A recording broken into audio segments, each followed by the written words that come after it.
আজকে একটা গোপন রেসিপি শেয়ার করব শুধুমাত্র চন্দ্রিমা কিচেন চ্যানেলের ভিউয়ার্সদের জন্য।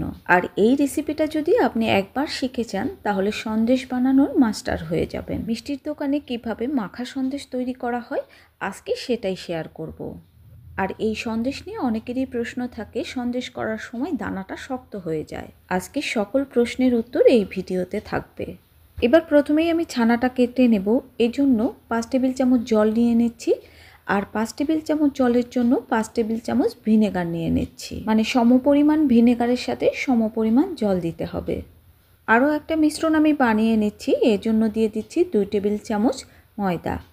আমি যেহেতু সন্দেশ বানানোর জন্য 2 কেজি দুধ নিয়েছি, এজন্য 2 টেবিল চামচ ময়দা দিতে হবে, অথবা প্রতি কেজি দুধের জন্য 10 গ্রাম করে ময়দা দিতে হবে। এবার জল দিয়ে পাতলা একটা গোলা তৈরি করে নেব।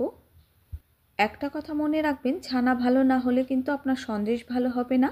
এরকম পাতলা একটা গোলা তৈরি করে নিতে হবে। আমি এখানে ছানা করার জন্য 2 কিলো দুধ নিয়েছি। এই ছানার রেসিপিটা স্কিপ করলে চলবে না যদি আপনারা সন্দেশ বানাতে চান। সন্দেশের ছানা কিন্তু একটু অন্যভাবে কাটা হয়। এইভাবে সন্দেশ তৈরি করলে আপনাদের সন্দেশ বানানোর সময় সন্দেশের দানা কখনোই শক্ত হবে না। আর এই গোপন টিপসগুলো কিন্তু আপনাদের সাথে কোনো মিষ্টির দোকান শেয়ার করবে না। দুধটা ফুটে উঠেছে। যখন দুধটা এরকম ফুটে উঠবে তখন গুলে রাখা ময়দার গোলাটা আমি আস্তে আস্তে ছেড়ে দেব। আর ময়দার গোলাটা ছাড়ার সময় কিন্তু অনবরত নেড়ে নেড়ে মিশিয়ে দিতে হবে, একটু ভালো করে মিশিয়ে দিতে হবে। আর এই মিশ্রণটাই কিন্তু অবশ্যই দিতে হবে, যার কারণে সন্দেশের দানা কিন্তু সহজেই শক্ত হবে না। ময়দার গোলাটা দেওয়ার পর যখন ফুটে উঠবে তখন আমি ছানাটা কেটে নেব।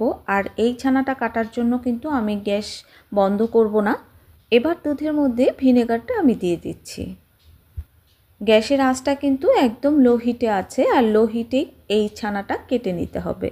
আপনারা খুব সহজে মিষ্টির দোকানের মতো সন্দেশ বানাতে পারবেন। এভাবে আস্তে আস্তে হাতা দিয়ে নেড়ে নেড়ে ছানাটা কেটে নেব। আমি কিন্তু এখনও গ্যাসটা বন্ধ করিনি, গ্যাসের আঁচটা একদম লো হিটে আছে। ছানাটা কাটা হয়ে গেলেই আমি গ্যাসটা বন্ধ করে দিচ্ছি। এবার ছানা থেকে আমি জল ঝরিয়ে নেব। আর ছানাটা দেখুন কতটা সফট হয়েছে, দেখেই কিন্তু বোঝা যাচ্ছে একদম নরম তুলতুলে হয়েছে। আগে থেকেই আমি ছানা কাটা কাপড় আর স্ট্রেনার রেডি করে রেখেছিলাম। এবার ছানাটা ঢেলে আমি জলটা ঝরিয়ে নেব। এবার ঠান্ডা জল দিয়ে আমি ছানাটা ধুয়ে নেব। আর এই ছানাটা খুব বেশি ধোয়ার দরকার নেই। এই ছানাটা ধুয়ে যে একেবারে ঠান্ডা করতে হবে সেটাও নয়, হালকা একটু গরম থাকলেও অসুবিধা নেই।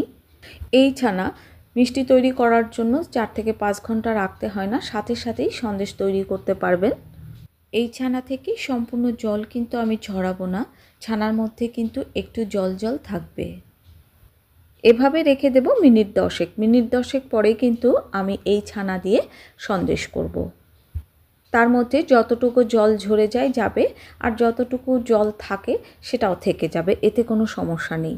আমার এই ছানাটার মধ্যে কিন্তু অনেক জল আছে, আমি দেখাচ্ছি। এই যে দেখুন আমার হাতটা একদম জলে ভেজা। কিছুক্ষণ যদি ছানাটা আমি রেখে যাই চারপাশে কিন্তু জল বের হয়ে যাবে। এই সন্দেশের ছানায় একটু জল রাখতে হয়। এবার সন্দেশ করার জন্য ছানাটা প্রথমে আমি হাত দিয়ে এভাবে চটকে চটকে মেখে নেব। ছানার মধ্যে যে দানাটা থাকবে সেই দানাটা ভেঙে দিতে হবে। এবার হাতের তালু দিয়ে এভাবে আমি ডলে ডলে মেখে নিচ্ছি। আপনারা একটু বড় দেখে জায়গা নেবেন। আমার জায়গাটা একটু ছোট হয়ে গেছে, তবে কিন্তু আমার কোনো অসুবিধা হচ্ছে না। ছানাটা মাখা কিন্তু হয়ে গেছে। আর আমার ছানাটা দেখুন কতটা পারফেক্ট হয়েছে। আমি ছানা মাখছি, হাতে কিন্তু একটু ছানা লেগে নেই।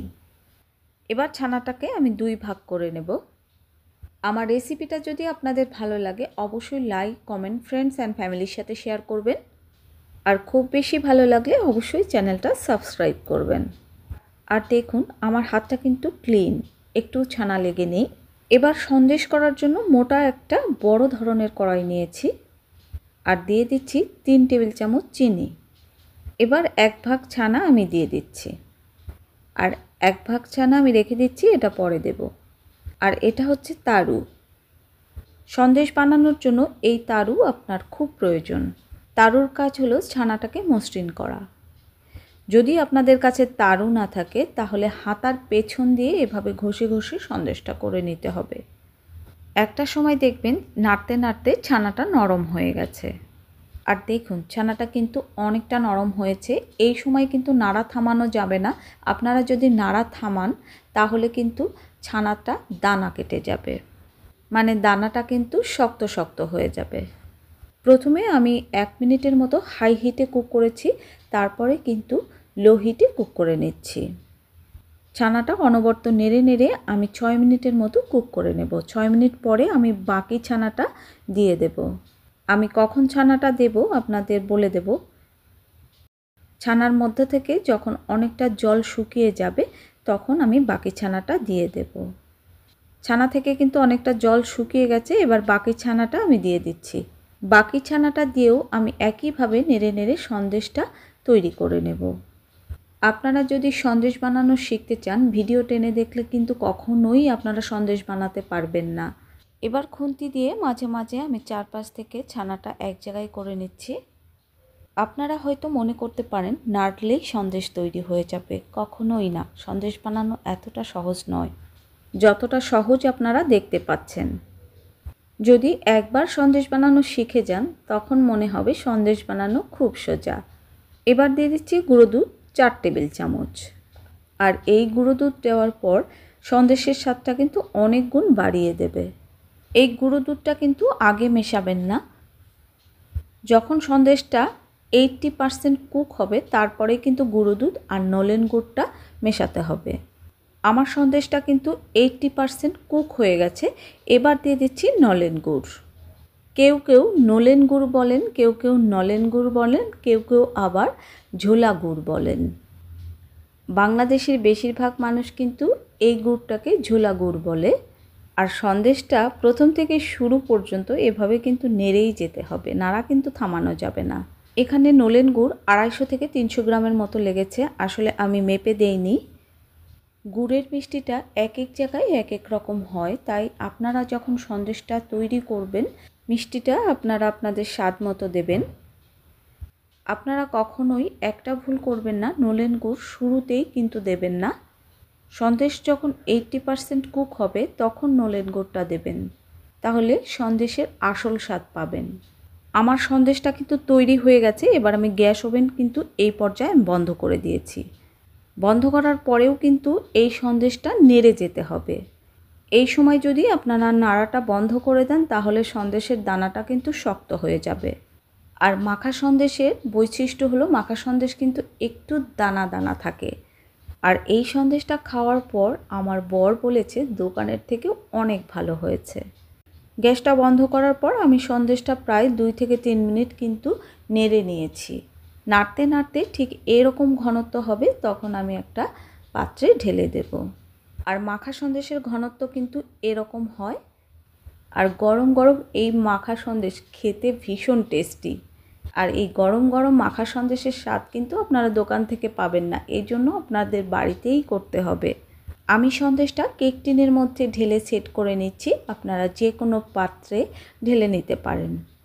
এবার কেক টিনটা এভাবে শক্ত জায়গায় ঠুকে ঠুকে দেবেন, এতে সন্দেশটা খুব সুন্দরভাবে সেট হয়ে যাবে। দেখুন সারা রাত রাখার পরে সন্দেশটা কিন্তু একদম সেট হয়ে গেছে। আমার সন্দেশটা তৈরি হতে প্রায় 20 মিনিট সময় লেগেছে, আপনাদের ক্ষেত্রে কম বেশি সময় লাগতে পারে। এবার সন্দেশটা আমি চামচ দিয়ে তুলে দেখাচ্ছি, দেখুন কতটা পারফেক্ট হয়েছে। তৈরি হয়ে গেল মজাদার লোভনীয় স্বাদের মাখা সন্দেশ। সবাই সুস্থ থাকুন, ভালো থাকুন, টাটা।